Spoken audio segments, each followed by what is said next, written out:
Bangladesh cricket board মাদ্রাসা ছাত্রদের জন্য টুর্নামেন্টের আয়োজন করতে যাচ্ছে, বিষয়টাকে আপনি কিভাবে দেখছেন? দেখুন, ক্রিকেট বা ফুটবল বা অন্যান্য যে সমস্ত খেলাধুলা আছে, এই সমস্ত খেলাধুলার বিধান অন্য সাধারণ মানুষের জন্য যেমন মাদ্রাসার ছাত্রদের জন্য তেমন। ইসলাম শরিয়ার বিধিবিধান সকল মুসলমান, প্রাপ্তবয়স্ক, নারী পুরুষ, সুস্থ বিবেক সম্পন্ন সকলের জন্য সমানভাবে প্রযোজ্য। এক্ষেত্রে সাধারণ মানুষের জন্য, আলেম ওলামাদের জন্য, স্কুল কলেজের জন্য, মাদ্রাসার ছাত্রদের জন্য আলাদা বিধান নেই। আমাদের সমাজের মানুষ অবশ্য মাদ্রাসার ছাত্র বা আলেম ওলামাদের কাছ থেকে এক ধরনের এক্সপেক্ট করেন, আবার সাধারণ মানুষের কাছ থেকে আরো ধরনের এক্সপেক্ট করেন। এক্সপেকটেশনের ব্যাপারটা হলো যে মাদ্রাসার ছাত্ররা বা আলেম ওলামারা পরিপূর্ণ দিন পালন করেন, এটা তাদের সুধারণা। আবার বাকিরা দিন থেকে অনেক দূরে, সেটা একটা বাস্তবতা। সেই প্রেক্ষিতে হয়তো এক্সপেকটেশনটা হয়ে থাকে। কিন্তু শরিয়ার বিধান যখন আমরা জানবো, সেক্ষেত্রে আমাদের জন্য এটি মৌলিক বিষয় জানতে হবে, জানা জরুরি। সেটা হলো মাদ্রাসার ছাত্র বা অন্যদের জন্য আলাদা কোনো বিধান নেই। অতএব ক্রিকেট খেলার বিষয়টা অন্য সাধারণ মানুষের জন্য যেরকম শারীরিক কসরতের জন্য যদি হয়, সেখানে যদি কোনো প্রকার আসক্তির পর্যায়ে পৌঁছার মতো না হয়, সেখানে যদি হারাম হওয়ার মতো অন্য কোনো উপাদান যুক্ত না হয়, তাহলে সেক্ষেত্রে সেটা অন্য 10টা শারীরিক কসরতের মতো, সেটা একটা শারীরিক কসরত হিসাবে হালাল এবং জায়েজ। এখানে টাকনোর উপরে আপনি প্যান্ট রাখেন, আপনি যদি হাফ প্যান্ট না পরেন, অর্থাৎ আপনার সতর উন্মুক্ত না করেন, এবং আপনি যদি আসক্তির লেভেল পর্যন্ত না নিয়ে যান, সেখানে যদি জুয়ার কোনো আপনার আয়োজন না থাকে, সেখানে যদি বিপরীত দিগির আয়োজন না থাকে, তাহলে এই টুর্নামেন্টে অংশগ্রহণ করা মৌলিকভাবে শারীরিক কসরতের উদ্দেশ্যে এটা জায়েজ আছে। সেটা মাদ্রাসার ছাত্ররা করলেও জায়েজ, বাইরের লোকদেরা করলেও জায়েজ। কিন্তু এর বাইরে যে প্রচলিত ক্রিকেট বোর্ড বা আন্তর্জাতিক বা দেশীয় যে সমস্ত আপনার খেলাধুলাগুলো হয়ে থাকে, যে সমস্ত টুর্নামেন্ট আয়োজন হয়ে থাকে, সেগুলোতে আমরা জানি যে সেখানে আর্থিক লেনদেনের বিষয়টা থাকে, খেলোয়াড়কে টাকা পয়সা দেওয়া হয় এবং খেলোয়াড় এটাকে পেশা হিসেবে নেন। এমনি কেউ ভালো পারফর্ম করেছে, তাকে আপনি খুশি হয়ে কিছু দিয়েছেন, সেটা তো নাজায়েজ না। কিন্তু এটাকে জীবনের পেশা হিসেবে গ্রহণ করা শরীয়তের দৃষ্টিকোণ থেকে আসলে এটা কোনো শরিয়া যে সমস্ত পেশাকে অ্যালাউ করে বা যে সমস্ত পেশাকে রেকমেন্ড করে, এটা তার মধ্যে পড়ে না। এর বাইরে যদি অন্য কোনো হারাম উপাদানের সাথে যুক্ত হওয়া ছাড়া এমনি টুর্নামেন্ট আয়োজন হলো, সেখানে ভালো যারা করলো তাদেরকে থার্ড পার্টি কেউ পুরস্কার দিল, তারা নিজেরা খেলোয়াড়রা নিজেদেরকে কেউ কারো কিছু দিল না, তো এটা মৌলিকভাবে জায়েজ কাজ। সেটা মাদ্রাসার ছাত্ররাও করতে পারে এবং সেখানে হারামের কোনো উপাদান যেন না থাকে সে বিষয়টা লক্ষ্য করে তারা করলেই হলো।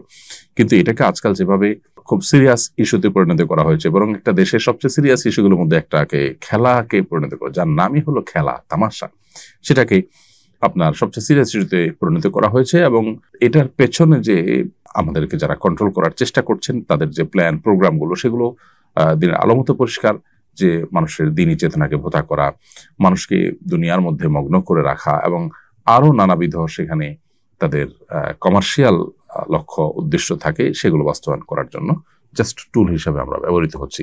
সে বিষয়গুলো আমাদের মাথায় রাখা দরকার। এই সমস্ত টুর্নামেন্ট আয়োজন করার ক্ষেত্রে বা সেগুলোতে অংশগ্রহণ করার ক্ষেত্রে মৌলিকভাবে টুর্নামেন্ট আয়োজন করা কিংবা খেলাধুলা অংশগ্রহণ করা হারামে কোনো কিছুতে লিপ্ত হওয়া ছাড়া এটি নাজায়েজ কোনো বিষয় নয়।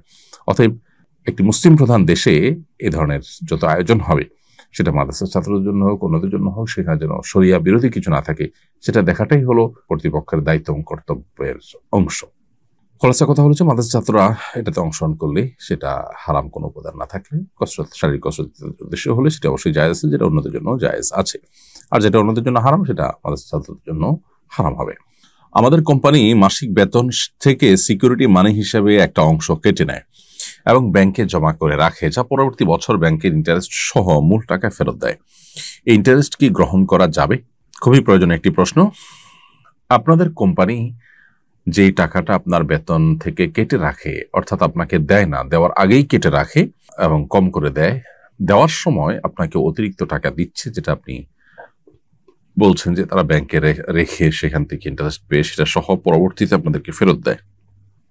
এই টাকাটা আপনার জন্য সরাসরি সুদে মাধ্যমে প্রাপ্ত টাকা হিসাবে গণ্য হবে না, কারণ এখানে আপনার মালিক আপনার বেতন দেওয়ার আগেই যে টাকাটা আপনাকে রেখে দিয়েছে, সেই টাকাটা তারা লেনদেন করেছে ব্যাংকের সাথে, এখানে আপনি কোনো সুদের সাথে জড়ান নাই। তবে দেওয়ার সময় যেহেতু তারা সুদের টাকাটা সহ দিচ্ছে, অর্থাৎ সুদের মাধ্যমে প্রাপ্ত লভ্যাংশ সহ দিচ্ছে, এটা আপনি গ্রহণ না করে সাদাকা করে দেওয়াটা আপনার জন্য তাকওয়ার অধিকতর নিকটবর্তী হবে। বাট আপনি যেহেতু এখানে তাদের কাছে কোনো টাকা জমা করে অতিরিক্ত টাকা নেননি, বরং তারা দেওয়ার সময় কম দিয়েছে, এবং সেটা যখন তারা আপনাকে ফেরত দিয়েছে বাড়িয়ে দিয়েছে, তো এটা মৌলিকভাবে আপনার জন্য জায়েজ, বাট যেহেতু আপনি জানেন যে সেটি ব্যাংকে রেখে সেখান থেকে সুদ হিসাবে যে টাকাটা পেয়েছে ওইটাই আপনাকে দিচ্ছে, সেজন্য এটা ফেরত দেওয়া, এটা আপনি গরিব দুঃখীদেরকে দান করে দেওয়া, নিজে ভোগ না করাটাই হলো আপনার জন্য সবচেয়ে উত্তম এবং তাকওয়ার নিকটবর্তী। আমি একজন ভ্যান চালক, এবার হিন্দুদের পুজো উৎসবে ভাড়ার বিনিময়ে পুজোর মূর্তি বহন করেছিলাম। আমাদের মহল্লার তাবলিগের মুরব্বী বলেছেন এর মাধ্যমে যত টাকা উপার্জন করেছি তা হারাম হয়েছে, সঠিক মাসআলাটি জানতে চাই, আর এখন আমার করণীয় কি? খুবই চমৎকার আরেকটি প্রশ্ন। হিন্দুদের পূজা উপলক্ষে একজন মুসলিম তাদের পুজো বা শিরকের কাজে প্রত্যক্ষ সহযোগিতার কোনো ভূমিকা অবতীর্ণ হতে পারেন না।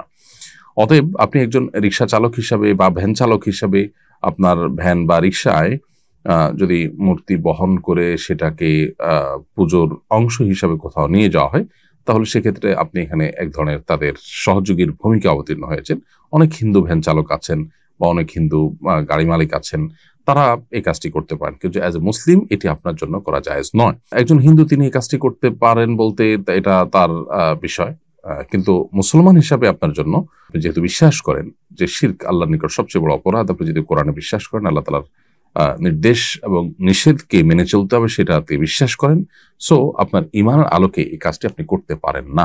বিধায় এটি আপনার গুনাহ হয়েছে, অন্যায় হয়েছে, এর জন্য আল্লাহর কাছে আপনার ইস্তেগফার করা উচিত, তওবা করা উচিত। আল্লাহ সুবহানাহু ওয়া তাআলা কোরআনে কারিমে বলেছেন তাআওয়ানু আলাল বিররি ওয়াত তাকওয়া ওয়া লা তাআওয়ানু আলাল ইসমি ওয়াল উদওয়ান, তোমরা ভালো কাজে তাকওয়ার কাজে একে অন্যের সহযোগী হও, কিন্তু পাপ এবং সীমা লঙ্ঘনের কাজে কেউ কারোর সহযোগীর ভূমিকায় অবতীর্ণ হয়ও না। এই জন্য কোনো পাপ, শিরক বা গুনাহের কাজ হবে আপনি জানেন, অতএব সে কাজের সহযোগিতা আপনার মাধ্যমে যদি হয়ে যায়, প্রত্যক্ষ সহযোগিতা যদি আপনার মাধ্যমে হয়, সেটা আপনার ভ্যানের মাধ্যমে শিরকের উপাদানকে নিয়ে যাওয়া হলো, আপনি জানেন এটা দিয়ে কোন অবস্থাতে নামাজ ত্যাগ ইসলামে অ্যালাউড না। আপনি লক্ষ্য করুন, নামাজ আপনি দাঁড়িয়ে পড়তে পারছেন না, ইসলাম বলে বসে পড়ো। বসে পড়তে পারছেন না, আল্লাহ বলেন শুয়ে পড়ো। শুয়ে শুয়ে আপনি হাত পা নাড়াতে পারছেন না, ইসলাম আপনাকে নির্দেশ করছে মনে মনে তুমি নামাজ আদায় করো। আপনাকে ওযু করে নামাজ পড়তে হবে, ওযু করতে পারছেন না, ইসলাম বলে তুমি তায়াম্মুম করো। আপনি তায়াম্মুম করতে যদি অপারগ হন, তায়াম্মুমের ব্যবস্থা নাই, ওযুর ব্যবস্থা নাই, তাহলে যে অবস্থা আছেন সে অবস্থা আপনাকে নামাজ আদায় করতে হবে। নামাজের জন্য সতর ঢাকা ফরজ, কিন্তু এমন কোন পরিস্থিতিতে আছেন আল্লাহ মাফ করুক আপনার সতর ঢাকার ব্যবস্থা নেই, তাহলে ওই অবস্থায় আপনাকে নামাজ আদায় করতে হবে। আপনি যদি এমন কোন পরিবেশে থাকেন যেখানে আপনার পবিত্র কাপড় থাকা নামাজের জন্য পূর্ব শর্ত, অথচ আপনার কাছে পবিত্র কোনো কাপড় নাই, তো ইসলাম ওই অবস্থা আপনাকে নামাজ পড়তে বলে।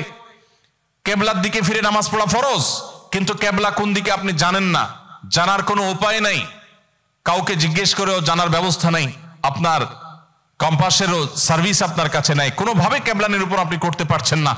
এই রকম পরিস্থিতিতে অনুমান করে এই দিকে কেবলা হতে পারে ধারণা করে সেই দিকে ফিরে নামাজ পড়তে হবে, তারপর আপনাকে নামাজ আদায় করতে হবে। ভাইরা আমার, নামাজের গুরুত্ব এত বেশি বুঝেছেন সাহাবা ইকরাম যে যুদ্ধের মধ্যে, রণাঙ্গনের মধ্যে পর্যন্ত তীর এসে লেগেছে পায়ে, কিন্তু নামাজ ছাড়েননি। ওমর রাদিয়াল্লাহু তাআলা আনহু খলিফাতুল মুসলিমিন, তিনি বলেছেন লা হাজ্জা ফিল ইসলাম লিমান তারাকাস সালাহ, যে ব্যক্তি নামাজ ছেড়ে দেয়, যে ব্যক্তি নামাজ পড়ে না, এর ইসলামে কোনো অংশ নাই, সে নিজেকে মুসলিম দাবি করবার কোনো অধিকার নেই। এই জন্য ভাইরা আমার, আপনি অন্য অনেক কিছুতে ছাড় পাবেন, রোজা রাখতে পারছেন না, আল্লাহ রাব্বুল আলামিন কোরআনে কারিমে বলেছেন ওয়া আলাল্লাযীনা ইউতীকুনাহু ফিদিয়াতু তুআমু মিসকিন। কিছু মানুষ রমজানে এমন অবস্থা আছেন যে এখন রোজা রাখতে পারছেন না, তাদেরকে আল্লাহ বলেছেন ফামান কানা মিনকুম মারিদান আও আলা সাফারিন ফাইদ্দাতুম মিন আইয়ামিন উখার। কেউ যদি অসুস্থতার কারণে, সফরে থাকার কারণে রোজা রাখতে কষ্ট হয়, তাহলে সে রমজানের রোজা না রেখে এই কয়েকটা রোজা, যেগুলো সফর কিংবা অসুস্থতার কারণে, কারো জ্বর হয়েছে, অসুস্থ হয়েছেন, রোজা রাখাটা টাফ হচ্ছে, তার পানি পান করতে হবে, তাকে মেডিসিন নিতে হবে, না হলে তার বিপদ হতে পারে, এইরকম সিরিয়াস পর্যায়ে অসুস্থ হলে আল্লাহ তাআলা তার জন্য কোরআনে বিধান দিয়েছেন সে এই রোজাগুলো ভেঙে রমজানের বাইরে অন্য সময় রোজা রাখতে পারবে।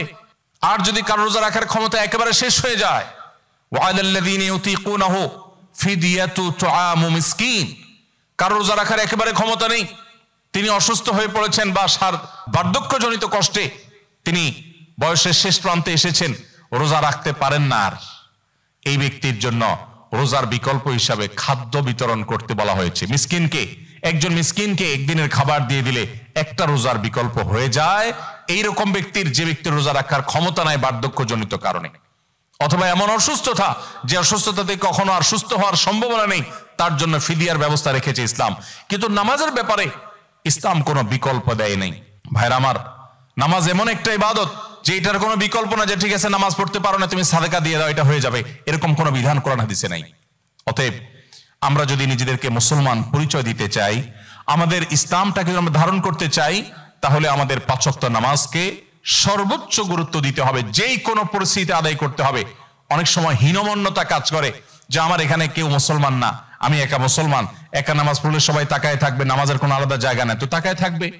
তাতে আমার যদি একটু হেজিটেশন হয়, আমি যদি একটু অস্বস্তিতে পড়ি, আমি যদি একটু লজ্জাস্কর পরিস্থিতিতে পড়ি, তারপরেও সেটাকে আমার মেনে নেওয়াটা আমার ইমানের দাবি। আমি জান্নাতটা আল্লাহর কাছে কোন মুখে চাইবো?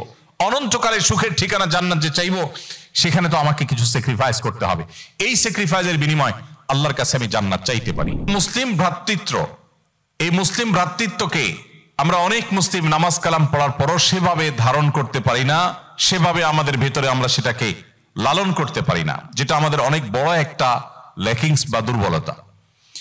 অ্যাজ এ মুসলমান, আমরা গোটা পৃথিবীর সমস্ত মুসলমানদের সুখে সুখী হওয়া, গোটা বিশ্বের সমস্ত মুসলমানদের কষ্টে কষ্ট অনুভব করাটা আমাদের নৈতিক দায়িত্ব। দুর্ভাগ্য আমাদের, গোটা বিশ্বের অন্য ভাষাভাষী মুসলিম তো পরের কথা, আমার স্বদেশী, আমার ভাষার যে সমস্ত মুসলিমেরা আছেন, তাদেরকে পর্যন্ত অনেক সময় আমরা আপন করতে পারি না, বা তাদেরকে ভাই হিসাবে আমরা ট্রিট বা জ্ঞান করতে পারি না। যে হাদিসটা আমি পাঠ করেছি, সে হাদিসে এই ইসলামী বা মুসলিম ভ্রাতৃত্বকে আরো বড় আকারে, বড় অ্যাঙ্গেলে দেখানো হয়েছে। নবী করিম সাল্লাল্লাহু আলাইহি সাল্লাম থেকে সে হাদিসটি বর্ণনা করেছেন ইমাম মুসলিম রাহিমাহুল্লাহ, যেটা বর্ণনাকারী সাহাবী ছিলেন নোমান ইবনে বাশির রাদিয়াল্লাহু তাআলা আনহু। তিনি বলেন, নবী করিম সাল্লাল্লাহু আলাইহি সাল্লাম ইরশাদ করেছেন, মাসালুল মুমিনিনা ফি তাওয়াদ্দিহিম ওয়া তারাহুমিহিম ওয়া তাআতুফিহিম মাসালুল জাসাদ। অর্থাৎ গোটা পৃথিবীর সমস্ত ঈমানদারদের পরস্পর পরস্পরের মধ্যে দৃষ্টান্ত হলো একে অন্যের প্রতি মায়া, মমতা, সহমর্মিতা, আন্তরিকতা, দয়া, অনুগ্রহ করা। এগুলোর ক্ষেত্রে গোটা বিশ্বের সমস্ত মুসলমানরা একটা দেহের মতো, একটা শরীরের মতো। ইদাশতাকা মিনহু উযওয়ুন তাদাআ লাহু সাইরুল জাসাদি বিল সাহরি ওয়াল হুম্মা। একটা শরীর বা একটা দেহের যেরকম কোন একটা অঙ্গ যদি অসুস্থ হয়, তাহলে পুরো শরীর সেটাকে অনুভব করে। কারোর যদি পায়ে আঘাতপ্রাপ্ত হন, পুরো শরীর জ্বর হয়ে যায়, পুরো শরীরে জ্বর এসে যায়। কারোর যদি হাত ভেঙে যায়, গোটা শরীর কষ্ট অনুভব করে। যদি কারোর